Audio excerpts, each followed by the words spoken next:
কানাডার দাবানলের ধোঁয়া এবং মেক্সিকো থেকে আমদানি হওয়া লেটুসকে ঘিরে নতুন করে বাণিজ্যিক চাপ সৃষ্টি করেছেন প্রেসিডেন্ট ডোনাল্ড ট্রাম্প। দুই প্রতিবেশী দেশের বিরুদ্ধে নতুন শুল্ক আরোপের হুমকি দেওয়ার পাশাপাশি তিনি বলেন ভেনেজুয়েলার এখনও নির্বাচনের জন্য প্রস্তুত নয়। এছাড়া ইরানের সাথে আলোচনা চলছে দাবি করে তিনি বলেন তেহরান আগের চেয়ে বেশি আন্তরিক দেখালেও চুক্তির জন্য প্রস্তুত নয়।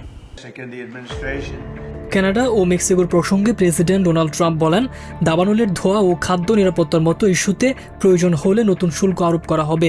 গত সপ্তাহে কানাডার অন্টারিওতে দাবানলে ক্ষতিগ্রস্ত এলাকার পরিমাণ বেড়ে প্রায় 735,000 হেক্টরে পৌঁছেছে।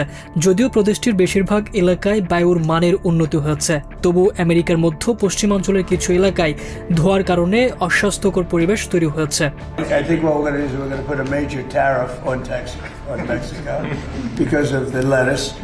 And we're going to put a big tariff on Canada because of the smoke.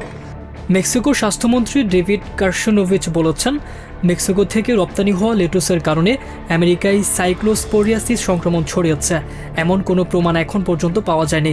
তবে আমেরিকার ফুড অ্যান্ড ড্রাগ অ্যাডমিনিস্ট্রেশন জানিয়েছে তাদের অনুসন্ধানে মধ্য মেক্সিকোর টেলর ফার্মসের উৎপাদিত কুচি করা আইসবার্গ লেটুসের সঙ্গে সংক্রমণের যোগসূত্র মিলেছে। সিডিসি জানিয়েছে এতে প্রায় 100 জন হাসপাতালে ভর্তি হয়েছেন। As far as the elections in Venezuela, they're not really ready for them yet, but boy, a lot of progress has been made.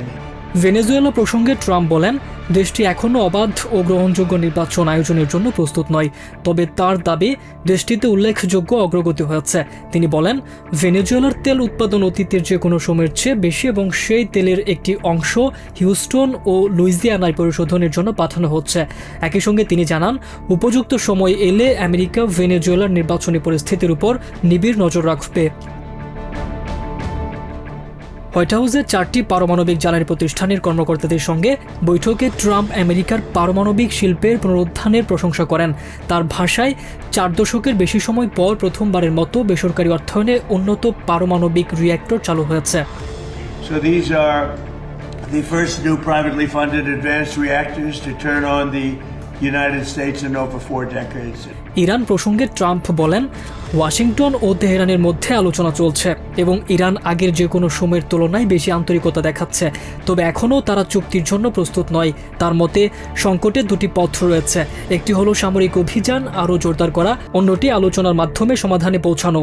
তিনি জানান আমেরিকা সামরিকভাবে সম্পূর্ণ প্রস্তুত থাকলেও আপাতত কূটনৈতিক পথকেই অগ্রাধিকার দিচ্ছে। সাংবাদিকদের এক প্রশ্নে তিনি ইরানের বেসামরিক অবকাঠামোয় হামলার বিষয়ে মন্তব্য করতে অস্বীকৃতি জানান। Well, there's a smarter strategy that you make a deal, and they want to make a deal. I just don't think they're ready yet, but they do want to make a deal.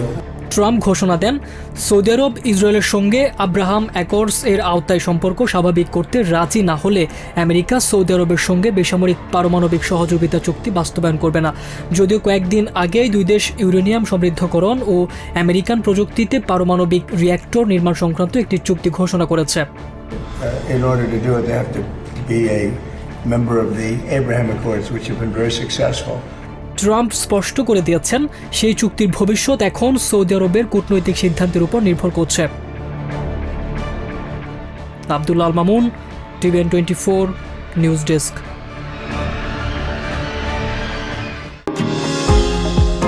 New York থেকে সম্প্রচারিত TVN 24 television বিশ্বজুড়ে বাঙালির কণ্ঠস্বর।